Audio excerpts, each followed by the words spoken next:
عشان تتعلم صف سيارتك. عين هون مرة ثانية بالحارة.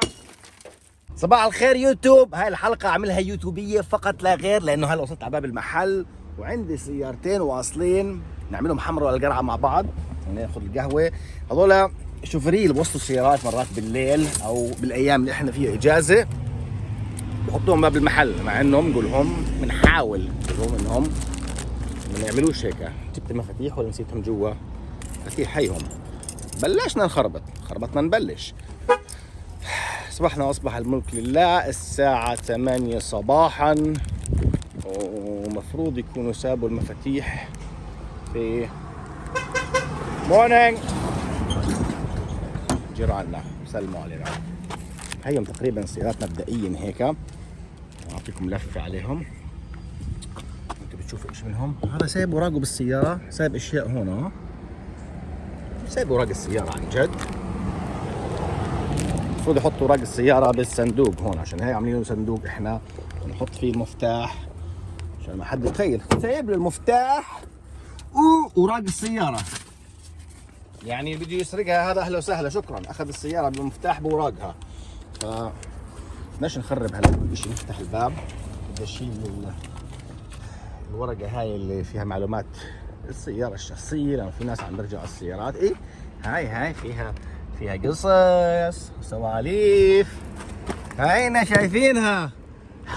هاي الحلقة حتكون ممتعة. نفتح الباب أول شيء. اليوم راح أحكي لكم كم قصة تانية، حجاوب على كم سؤال مهمين الناس دائما بيسألوني إياهم ما بجاوبهم. اليوم الحلقة هذه حجاوبكم على ليش بكسر قزاز كتير تبع سيارات بالاختبارات تبعتي المشيقة، وايش كمان في ثاني كنت اجاوبكم اياه اليوم. اللهم صل عليك يا محمد. هلا بتذكرها. بس في شغله ثانيه قلت بدي اقولها للمتابعين اليوم. من يومين حطيت فيديو عن كيف انه الامريكان ثقافتهم تعبانه جدا في الجغرافيا. الثقافة العامة عندهم تحت الصفر، وطبعا كلهم بيعرفوهم. يعني الموضوع هذا زي ما تقول انت لواحد صاحبك انه والله انت تخين، طب هو عارف انه تخين، موضوع مبين، زلمه ماشي 300 كيلو. بس كمية العرب اللي هاجموني يا ويلي، والله لو سبيت بلدهم، والله لو سبيت اهلهم. ما انا عمري ما استوعبت انه في كمية حب الاستعباد. ما صورتهاش بصراحة. صدمة العمر. كمية مسبات، كمية هجوم. روح على بلدك، ليش قاعد عيمهم؟ لا ايه. طب هم جماعة مبسوطين كلهم، كيفوا على الفيديو، ضحكوا وكركروا. انتوا ليش زعلانين؟ شو هالاستعباد والعبودية اللي انتوا فيه؟ اللي طبعا انا بحكي عن الاقلية اللي كتبوا هيك. كثير ناس ضحكوا وقالوا فعلا معلوماتك صحيحة. واللي عايش بامريكا عارف طبعا انه معلوماتهم ثقافتهم العامة صفر. بس لما واحد فيهم متخصص بشغلة انسى الموضوع. عكس اللي عندنا، احنا عندنا كل معلوماته العامة يطلع مع شوفير تاكسي بورجيك ما شاء الله بكون حافظ كل شيء عن الدنيا. بس تخصص بشغلة واحدة عندنا ما فيش. هم هذول عكس. طب شيء ما اول شيء ما غلطش بحقهم. حتى بامريكا تغلط على الناس مش موضوع. ايه لا ناس بتهددني والله ابعت اترجم الفيديو وحبعته للشرطة الامريكية عشان يسفروك. يا هبل انت وياه يا ويلي. استوعبوش هم انه في شيء اسمه حريات حرام. والله اخطي، انا حزنان عليهم لعدم استيعابهم. نلبس كفوف هذول عشان ما حدش يطلع لنا قصص طرمه بالسيارات. فيش عندهم استيعاب انه في حريات بالبلد. فيش استيعاب انه في شيء اسمه روع على بلدك. قالوا كلهم يا جماعه الخير يعني جايين تفششوا فيي ان انا يعني لاجئ ابن لاجئ. يعني ابوي فلسطينيه يا جماعه، بلدنا انسرقت بال 48. احنا من حيفا. اللي بيقول لي روح على بلدك، رام الله مش بلدي. يعني انا بحب رام الله، بحب كل فلسطين، بس انت دارك ببغداد، شو بده يرجعوك على الموصل؟ يعني فرق كبير. فهمت علي كيف؟ فهذا موضوع كثير ضايقني. القصه الثانيه تبعت الزجاج اقول لكم اياها هلا ولا بعد ما نفتش شوي صغيره؟ بدي كفه ثانيه. هاي الكفه اجت، هاي كفه شمال بشمال يمشي الحال صح؟ محدش بتطلع. مين شايف؟ نظارة صفراء بدنا اياها بعدين نرجع لها. هاي مهمة بالسوناتا. بلاش ما نقعد هلا نجمب وشغل وطفي. عشان هذه اكيد اورجيكم ليش. هاي اسمها ايش؟ عصاية. عصاية هاي بتشتريها خاصة، اطلع على جوجل اكتب عصاية مكنسة بيطلع معك. عصاية مهمة عشان تدخل على شنطة السيارة. طبعا اللي عنده اخوان كبار كان يلعب معاه ولاد عم لعبة ثقيل وهو صغير بيعرف هاي لايش. هلا اللي بيعرفش حيعرف. جاهزين؟ نبلش بهذه. يلا لفوا معي هيك. ها باب مفتوح صح؟ يلا. حمرا ولا قرعة؟ أوه. مبدئيا باين حركات انها مرة من هذه، انها انثى وله دعوة بميكي ماوس، فمعناته مش حتكون كتير كبيرة. الماس؟ لا طبعا مش الماس. هون بيخبوا اشياء. فكه امسكوت. امسكوت هذا عامل زي بنك الفقراء هنا. صار في تشيك $1000 عند امسكوت. بيرتشيس ريسيت. شاريه. ومعك حساب البنك بتروح على هذا المسخوط. المسخوط بدفعك 10 اضعاف الرسوم البنكيه. يعني زي ما تقول البنك باخذ على صرف التشيك. معظم التشيكات طبعا بنصرفه ببلاش بالبنك، بس هذول المسخوط بدفعك 3% 4%. ليش؟ بيستغل فرصة من الشعب هذا، خرب سمعته البنكية ومعوش عندوش حساب. هاي بكرة شعر. ايو في هنا هوية. لا اضطر انا اخبي معلوماتها الشخصية. اخبس معلومات الشخصية بعدين اورجيكم. security officer هذه صاحبة السيارة. بتشتغل اسمه بالسكيورتي. اضطر نحاول نلاقيها نعطيها الكارت تبعها. في معلومات عندي هنا.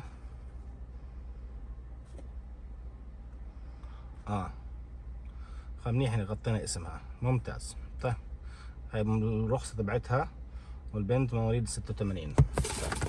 معناته نخبي المعلومات بلاش بكره حدا يقول لك عملوا لها مشكله وما سمعت لناتاشا. شو ناتاشا؟ بنطوا هذول بروح سكاي دايفنج. والله لازم نشوفوا هذا. يعني هي البنت هي راح سكاي دايفنج وعاملين لها السي دي هذا اللي بنطوا من الطياره وبيسجلوا المغامره كلياتها. نحاول نلاقي لنا سي دي بلاير ونشوفه. نشوف كيف شكلها ناتاشا. هاي المفروض شكلها يكون زي هيك. لا بلاش برضه نورجيكم صورتها. يقول لي هاي خصوصيات وما خصوصيات صح؟ بعرفش انا ايش بنساب بالسياره زي هيك. مره واحد عمل ريبورت على اوراق سياره سبتها بالسي هذا وعملوا لي مشكله تيك توك وراح مسكروا لي الحساب وتنبيه. هذا اورجيكم ليش عصايه المكنسه جبناها، لانه ايه والله تفشلت. مش هاي اللي فيها فتحه. ايش بطلع على ايش هذه؟ سنات القديمة هذه. هاي الجديدة اللي فيها فتحة. معقول؟ حمرا ولا قرعة؟ أنا صح أنا صح. هون في أشياء ورا. الجو هيك. شايفين إشي؟ أنا شايف أشياء. أنا هنجيب العصاية مكنسة نورجيكم. هاي السيارة رجعناها الرجوع بالعكس. يعني هاي مضطرين ان نحط عليها بطارية عشان نشغلها. والثانية هاي عصاية مكنسة. تجيب عصاية مكنسة تحط هون بيجي اخي ركبي. دقيقة والله شوف اذا انتم شايفين اشي. العصاية بتخش على في هون اشي بالماء شايفينه؟ اصفر اصفراني. اصفر يا اصفراني مين قدك علي بدك تضرب اياتها. شفتوا كيف؟ اني معلم شاورما. معلم. عشان ولاد اخواني ولاد عمي ولاد خالتي كان دائما يحطوني بترنك السيارة ويسكروا علي. كنت اعرف الاقي طرق للنجاة احفظها عندي. هذه شناتي زبالة زبالة زبالة. كانت مبينة من جوا انه اشي مهم. كتب الهنداي، كتب السيارة.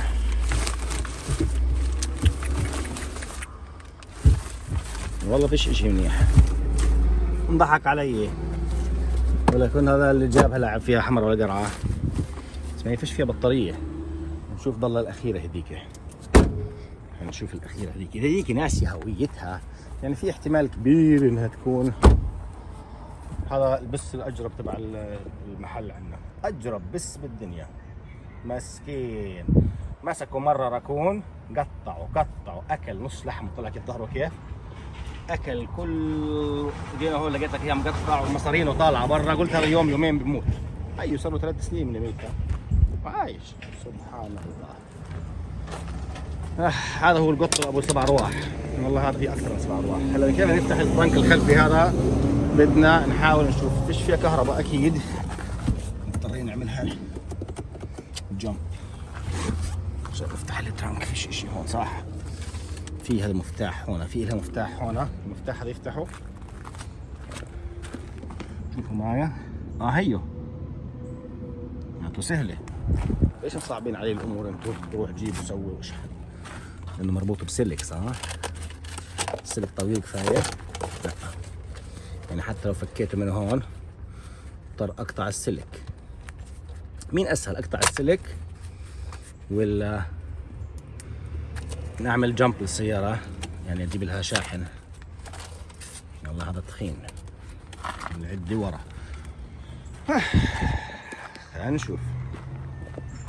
هذا بقى نحمل عليه، بنجيب عليه سيارات وعدة كذا كذا.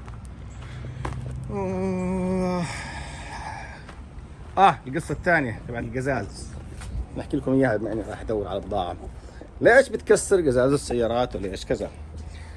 اهم اشي بكسر قزاز السيارات لانه في بني ادم 2 بحياتي عندهم فوبيا، خوف من الاماكن المغلقة، عندهم مرض نفسي يعني. طبعا كثير ناس عندهم اياه، لكن يختلف نسبة الخوف هذا عند بني ادم الى اخر. هذا البني ادم او اثنيناتهم عندهم مشكلة كبيرة، يعني فيش محل بنروح فيه ولا متأكد انه وين البوابة وين المخرج وين. مستحيل نطلع بالاسانسير، اي رافعة هذه شو بسموها اسانسير عندكم، اللي هو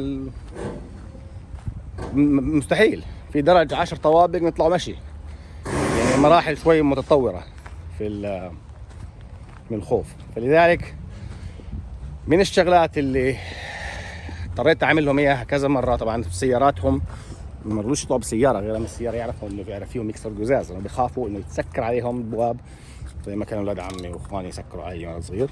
زح ولا بس؟ زح وجراب. وين من هون؟ مسكين مرة سكرت عليها، اذا كانت تلعب زيك دخل على السيارة وسكرت عليها بالغلط.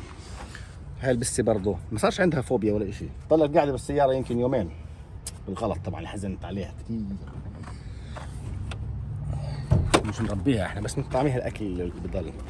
فلذلك نرجع موضوعنا، انه انا بكسر قزاز لانه كذا مره عملت لهم الاختبار هذا ونفسيا ارتاحوا كثير، وفعلا قالوا لي لو انك تعمل موضوع النجاة هذا فيديوهات وتحطها على الانترنت راح تفيد ناس كثير. وانصعقت كميه الناس اللي عندهم هاي الفوبيا، ما بده يكسر قزاز لكن بده يعرف حاله انه اذا علق فيه يطلع. واضح الفكره؟ ثاني اشي، احنا القزاز عندنا ما لوش هالقيمه الكبيره، لما تدفع العمال يشيلوه كلفك $40 عماله بس تنفك صحيح. 1 من 3 بينكسر بصف لوح القزاز مع العماله مع اللف مع مكلفك $120-130. طب ما هو حقه بالافتر ماركت ارخص من هيك. راكب قديش حقه عندكم؟ 200-250؟ قولوا لي والله بالتعليق ايش اسعار الزجاج الامامي او الخلفي عندكم. طيب هلا بدنا نعمل شحن للسياره هذه عشان اننا شوف نعطيها كهرباء. امهر على الامهر، اسود على الاسود. لفوا معي هيك. السنات القديم هذا وين بيجي الاحمر تبعه؟ هذه وين بيجي الكونكشن تبعها؟ حدا يقول معقول؟ هاي مختلفة عن كل السنوات اللي اشتغلت فيهم انا. اهل الاردن هلا اكيد حيعرفوا مكانها بالضبط. مش هذه هاي؟ معناته معلم قد يكون اسهل لي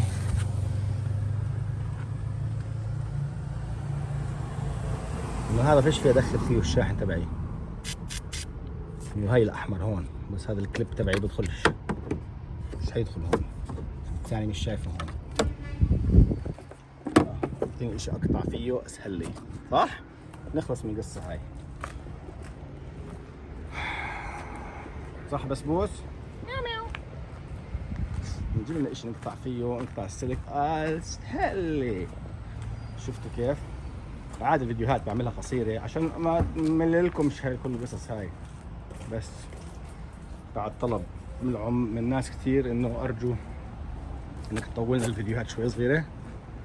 طبعا انا جاي على الشغل، بس في ناس هون بحملوا كانوا امبارح بالليل الحاوية هذه كل اغراضها المتبقية، وهم على باب الحاوية وصلوا. الأغراض هون متبقية، تخلص هاي كمان ساعتين زمان إن شاء الله، بحيث إننا هذول النصين ضلوا ومع النص هذا خلصوا. حتى نلاقي إشي هون نقطع فيه. وين المقاطع؟ لا يقطع حد، مش بحكي مع حالي أنا، جاري يطلع علي من ورا السور بقول لك عمين بحكي أنا. العربي بقول لك العربي مجنون بحكي مع حاله. عارف كل هالعدة هاي ما عندناش اشي بيقطع، ولك وين القطاعة؟ هاي قطاعة، هيها ممتازة. هاي الشوكات اللي بتحمل الحاويات فيها تنتين عشان ما حدش يتذبح. هذول هون رمبات التحميل، واحدة يمين واحدة شمال. هاي شايف اخر سكشن ضل، ليش ضل السيارة هاي تدخل جوا؟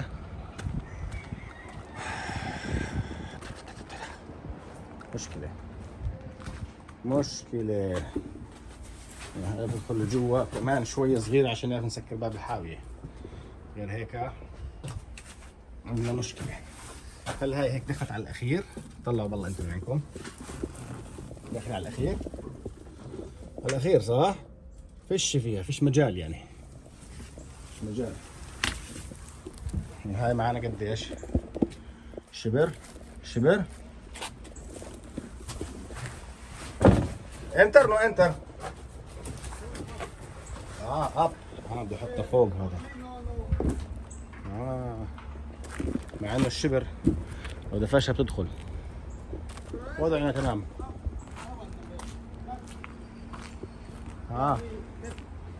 اوكي براسي. ها I got it no problem. بدك تشغل السيارة، بدي اجي اساعدك. لا يا اخوي خليك شغال انت اسمه.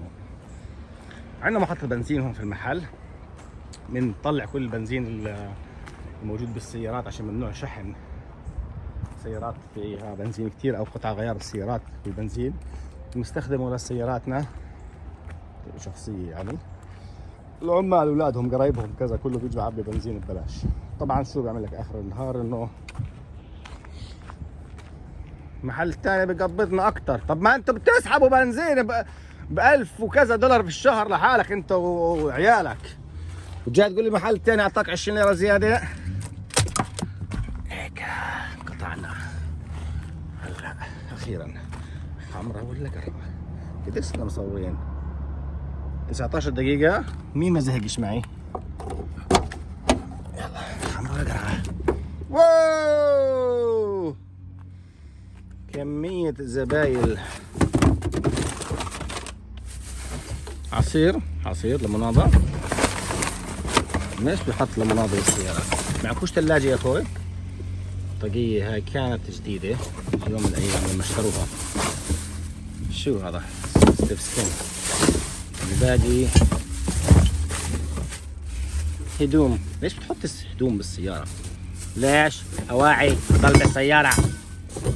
الشنطة غير زيت دول دبل قرعات سيارتين ورا بعض. هذا الجاكيت يطلع فيه مصاري هلا، مش حيكون هيك حطينا على الصبح. هاي البطارية طلعت هنا، شحنها من هنا. تخيل شغالة عشان اعطي كم واحدة صارت مقطع. هدول انا 1000. وانا بقطعش اشي بصراحه، هم الشباب بقطعوا، بس كان المفروض اعرف القصه هاي. وبرضه هذا مين اللي حاط لي الشارجر ورا السياره تطفي معك، تعرف تعملها شحن. 2-0 اثنيناتهم. وهاي فتشنا هون فيها اشي. لا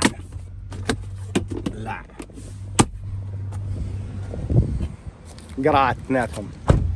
اسعد الله اوقاتكم. نرجع نساعده بالحاويه هناك. نتاكد انه اخر شبر هذا يدخل، لانه غير هيك هيعملنا نكد ويقول لك انت مشغول على الكاميرا وانا ماليش دعوه. تحياتي للجميع، شكرا للمتابعه. اعملوا القصه تبعتكم سبسكرايب عشان الفيديوهات الجاي.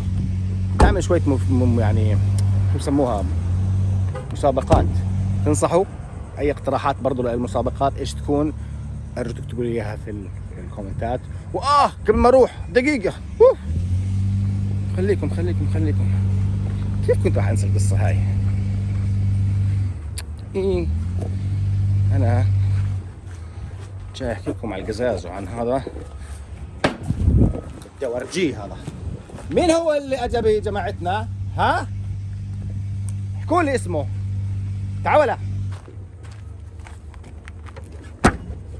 هيك شايفين منيح تمام؟ يلا عشان تتعلم صف سيارتك. عندنا هون مرة ثانية بالحارة